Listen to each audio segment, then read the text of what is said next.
हरे कृष्णा। तो आज बहुत ही विशेष दिन है। आज श्रीवास पंडित का तिरोभाव दिवस है। श्रीवास पंडित, जैसे आप लोग बहुत लोग नहीं जान रहे होंगे, जो हम पंचतत्व महामंत्र करते हैं, जय श्री कृष्ण चैतन्य प्रभु नित्यानंद श्री अद्वैत गदाधर श्रीवास आदि गौर भक्तवृंद। ये जो श्रीवास पंडित हैं, ये नारद मुनि है।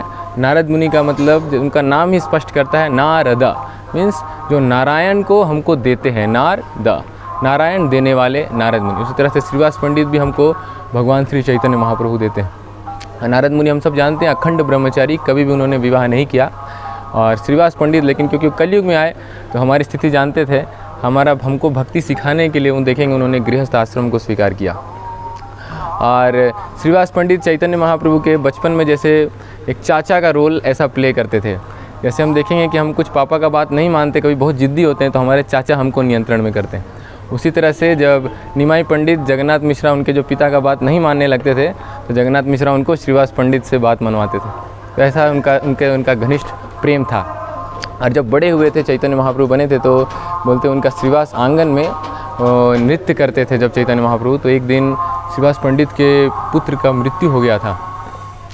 तो जब उनकी पत्नी मालिनी ने बताया, तो श्रीवास पंडित बोले कि अभी सब कुछ बोलने का ज़रूरत नहीं, क्योंकि महाप्रभु में नृत्य कर रहे हैं, अगर ये सब बात होगा तो उनका नृत्य में बाधा उत्पन्न होगा। तो ऐसा जब बोला तो उनकी पत्नी भी चुप रही। और जब महाप्रभु का नृत्य समाप्त हुआ तो महाप्रभु पूछते हैं सबसे कि क्यों इतना सन्नाटा जैसा लग रहा है। तो सब बताया कि वो श्रीवास के पुत्र का मृत्यु हो गया। तो महाप्रभु सुनते हैं, बोलते हैं मुझे पहले क्यों नहीं बताया। तो बोले कि श्रीवास का इच्छा था कि वो नहीं बताया जाए, क्योंकि नहीं तो महाप्रभु का जो नृत्य कर रहे हैं उनका भाव में विघ्न आ जाएगा। वो सुन के महाप्रभु बहुत प्रसन्न होते हैं कि श्रीवास का भक्ति भाव कितना है, और उनसे प्रसन्न होकर उनका पुत्र को भी वो जीवन प्रदान करते हैं। तो ऐसा श्रीवास पंडित का भगवान के लिए सेवा का भाव है। तो हम सबको ये प्रार्थना करना चाहिए आज के दिन श्रीवास पंडित से कि हम तो उनके जैसा कुछ भी ऐसा भगवान का सेवा नहीं कर सकते, कम से कम 1-2% भी छोड़िए, 0.0012% भी उनके जैसा सेवा करें, तो महाप्रभु हम पर बहुत कृपा बरसाएंगे। तो आप सबसे विनती है आज के दिन ज़रूर श्रीवास पंडित से प्रार्थना करें, विशेष प्रार्थना करें कि कैसे हमको भगवान के चरण कमलों में भक्ति प्रदान हो। हरे कृष्ण।